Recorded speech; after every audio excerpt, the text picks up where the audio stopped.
The inheritance clause. When my father passed away, I wasn't surprised that the funeral was awkward.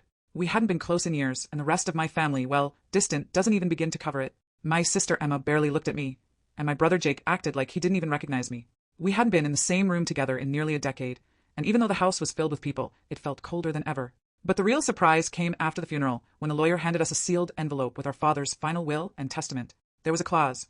To my children, Emma, Jake, and Lily, the letter read, you will each inherit a third of my estate. However, this is conditional. You must live in the family house together for 1 year. If anyone leaves before the year is over, you all forfeit everything. It was like a cruel joke. We couldn't be in the same room for 5 minutes without fighting. And now, we were supposed to live together for a year?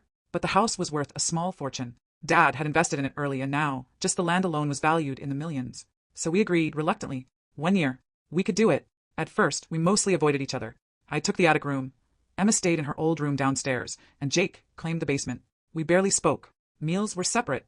Everyone lived like strangers under one roof. But the silence didn't last. It started with little things. Emma's necklace went missing. Jake's car got keyed in the driveway. Then Emma found a note slipped under her door. You don't belong here. She thought it was Jake. Jake blamed me. I hadn't even left my room. Then I started hearing things at night. Whispers in the hallway. A door creaking open. Footsteps on the stairs, but no one was there when I looked. At first, I thought it was paranoia. But then I found something in the attic. A journal. It was my father's. And inside were notes, thoughts, and recordings of everything we'd ever done wrong. Every fight. Every betrayal. Even things I thought only I knew. Stuff I never told anyone. One entry stood out. I failed them. I thought leaving them the house would bring them together, but it might tear them apart instead. One of them doesn't belong. I've always known it. I brought it downstairs to show the others, but the journal disappeared before I could. Jake swore he didn't touch it. Emma said she hadn't even been upstairs. The tension hit a breaking point the night the locks on the front door were changed. No one admitted to it. And the next morning, Jake found a recording device hidden in his vent. We were being watched. We turned the house upside down looking for cameras or microphones. Emma found one inside a light socket. I found another in a bookshelf. Jake found one behind the TV. Who was doing this? Was it one of us? Was it Dad setting something up before he died? Or was someone else in the house? That night, we stayed up together. For the first time in years, we talked, really talked. About our childhood. About the lies we'd told each other, and the pain we never dealt with.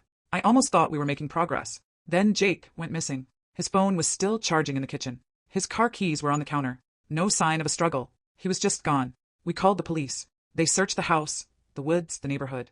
Nothing. Then, a week later, I got a text from Jake's number. I know the truth now. One of you isn't who you say you are. Emma broke down. She thought it was some kind of prank. But I wasn't so sure. I went back to the attic and searched every inch.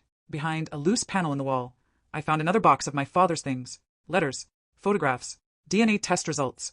One envelope was labeled Confidential, Lily. My hands shook as I opened it.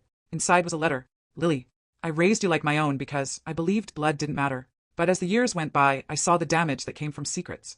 You deserve the truth. You are not my biological daughter. I don't know who your real parents are. I only know that your mother brought you to me one night and asked me to protect you. She never came back. I loved you anyway. I still do. But if you're reading this, the truth has come out another way. I'm sorry. I didn't cry. I couldn't. So I was the one who didn't belong.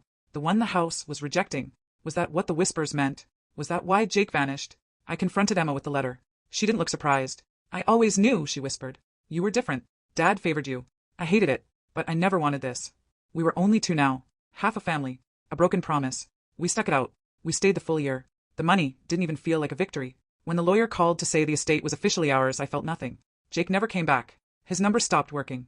His room stayed untouched, like a shrine we didn't talk about. Emma left a month later. She said she needed space. I didn't stop her. I still live in the house. Alone. Sometimes I hear footsteps in the attic. A door creaking open. Whispers in the hallway. I don't check anymore. Because part of me still wonders. If Jake is watching me. Or if it's someone else entirely.